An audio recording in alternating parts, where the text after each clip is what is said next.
Saya pernah berdialog dengan satu orang, doktor dari UIN, gitu kan. Habis khutbah Jumat, dia khutbah Jumat bahas tentang Al-Baqarah 120. Pertama dia jelaskan Yahudi itu siapa, Nasrani itu siapa, masih oke lah. Tapi di tengah-tengah khutbahnya dia bilang, tapi kita tidak boleh mengaku masuk surga sendiri. Karena siapa saja berbuat baik bisa masuk surga. Wah, ini luar biasa kalimat ini nih. Dia turun dari mimbar, habis khutbah Jumat saya datangin. Assalamualaikum warahmatullahi wabarakatuh, saya salaman. Saya bilang, akhi, saudaraku, tadi anda ini membahasakan di atas mimbar, gitu kan? Kalau semua agama itu sama, semua orang bisa masuk surga, agama apa saja.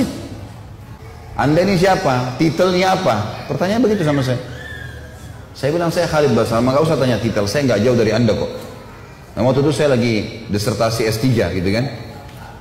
Saya bilang bukan masalah jual titel di sini. Saya mau tanya pendapat anda pribadi. Anda seorang doktor dalam Islam kan, ngajar di UIN.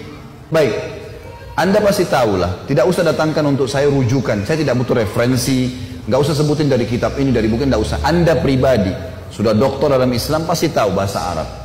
Kalau enggak maka makin sulit untuk dikatakan doktor gitu kan. Pasti ngerti bahasa Arab. Bagaimana pendapat anda pribadi? Tidak usah datangkan buku apapun, tidak usah buku tafsir, tidak usah pendapat ulama anda pribadi.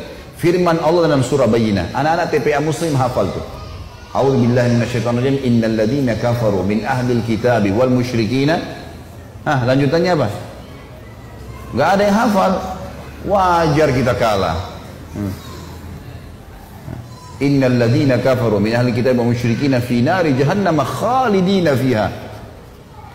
Kata Allah, sesungguhnya telah kafir ahli kitab, Yahudi dan Nasrani. Nggak boleh ragu dengan itu. Allah mengatakan, dan orang-orang musyrik, penyembah-penyembah berhala, dan mereka akan kekal dalam api neraka kalau mereka meninggal dengan keyakinan itu.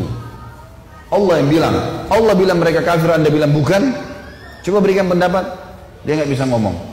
Terus saya bilang lagi, bagaimana pendapat anda pribadi dengan hadis Nabi Muhammad SAW, riwayat Imam Muslim. Hadis sahih kata Nabi, tidak ada seorang pun dari Yahudi, Nasrani, Majusi ini penyembah api, penyembah berhala, yang mendengarkan saya diutus menjadi Nabi, lalu tidak beriman pada risalah yang saya bawa, kemudian meninggal dalam keyakinan itu, kecuali masuk neraka. Bagaimana pendapat anda dengan ini? Tidak bisa ngomong dia cuma bilang, lalu bagaimana perasaan mereka kalau kita ucapkan itu? Saya ketuk lantai masjid, saya bilang ini bukan masalah perasaan saudaraku, ini masalah keyakinan. Anda menyebarkan keyakinan yang salah. Kalau semua agama sama, saya sama anda pindah Nasrani aja enak, nyanyi-nyanyi seminggu sekali masuk surga. Ngapain jadi muslim banyak haramnya? Enak nyanyi seminggu sekali. Buat dosa 50 tahun datang ngaku depan pasturnya, disiramin air masuk surga. Enak benar itu. Ngapain jadi muslim? Susah. Akhirnya ada satu barbot masjid sempat membawa dia dibawa ke ruangan masjid yang lain. Tapi subhanallah, bayangkan orang-orang seperti ini di tengah-tengah umat Islam marah mengendorkan kita dari agama.